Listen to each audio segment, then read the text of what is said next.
थुंग थुंग एक नंबर का नशेड़ी और जुआरी था। सुबह आंख खुलते ही उसे दारू चाहिए होती और दिन भर वह जुआरियों के साथ ताश पीटता रहता। इधर घर में बीवी बच्चा भूख से रोते रहते, पर थुंग थुंग को अपने परिवार से ज्यादा अपने नशे से मोहब्बत थी। लेकिन एक दिन जुए की लत ने थुंग थुंग को पूरी तरह बर्बाद कर दिया था। वह अपना सब कुछ हार गया था। जब देने को एक फूटी कौड़ी नहीं बची तो जुआरियों ने उसे कुत्तों की तरह पीटा। जैसे तैसे थुंग थुंग वहां से जान बचाकर भाग आया, लेकिन नशे में धुत थुंग थुंग को रास्ता नहीं दिखा और अनजाने में वह एक सुनसान श्मशान में चला आया। तभी उसकी नजर जमीन पर पड़ी एक दारू की बोतल पर गई। बोतल देखते ही थुंग थुंग अपना सारा दर्द भूल गया और जल्दी से उसने बोतल का ढक्कन खोल दिया। ढक्कन खुलते ही बोतल से काला धुआं निकला और एक शैतान बाहर आया और फटी हुई आवाज में बोला, मैं सदियों से कैद था, तूने मुझे आजाद किया है। मांग, तेरी कोई एक आखिरी इच्छा पूरी करूंगा। तू चाहे तो मैं तुझे सोने का महल दे दूं। थुंग थुंग ने जोर से डकार ली और बोला, अबे महल का क्या करूंगा, झाड़ू लगाने में थक जाऊंगा। एक काम कर, मुझे कभी खत्म न होने वाली दारू की बोतल दे दे और एक ऐसी ताश की गड्डी दे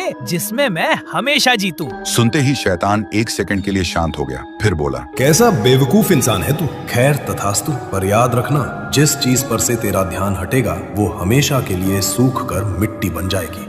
लेकिन थुंग थुंग ने उसकी शर्त पर ध्यान ही नहीं दिया। वह बोतल और ताश लेकर सीधा वापस अड्डे पर चला गया। उधर उसकी बीवी और बच्चा भूख से तड़प रहे थे और इधर थुंग थुंग बस दारू पीता रहा और जुआरियों से लाखों रुपए जीतता रहा। 7 दिन बीत चुके थे, लेकिन थुंग थुंग घर ही नहीं गया। बीच में गांव के एक आदमी ने आकर बताया भी, थुंग थुंग, तेरी बीवी बीमार है और बच्चा भूख से रो रहा है, घर जा।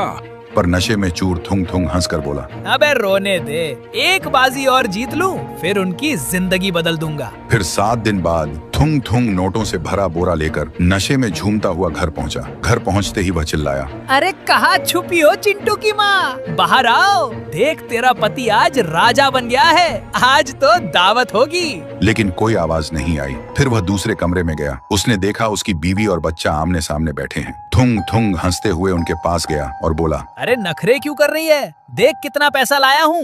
लेकिन जैसे ही उसने अपनी बीवी के कंधे पर हाथ रखा, उसकी बीवी का सिर धड़ से अलग होकर जमीन पर गिर गया। ये देखते ही थुंग थुंग का नशा एक सेकंड में उतर गया। फिर उसने घबराकर अपने बच्चे को छुआ, लेकिन बच्चे का पूरा शरीर सूखी हुई मिट्टी की तरह भुरभुराकर हवा में उड़ गया। तभी वहां वह शैतान आया और एक डरावनी हंसी के साथ बोला, मैंने कहा था ना थुंग थुंग, जिस चीज से तेरा ध्यान हटेगा वो मिट्टी बन जाएगी। तूने 7 दिन अपने परिवार को मुड़कर नहीं देखा। भूख और प्यास से वो कब के सूख कर पत्थर बन चुके थे। सुनते ही थुंग थुंग पागल हो गया।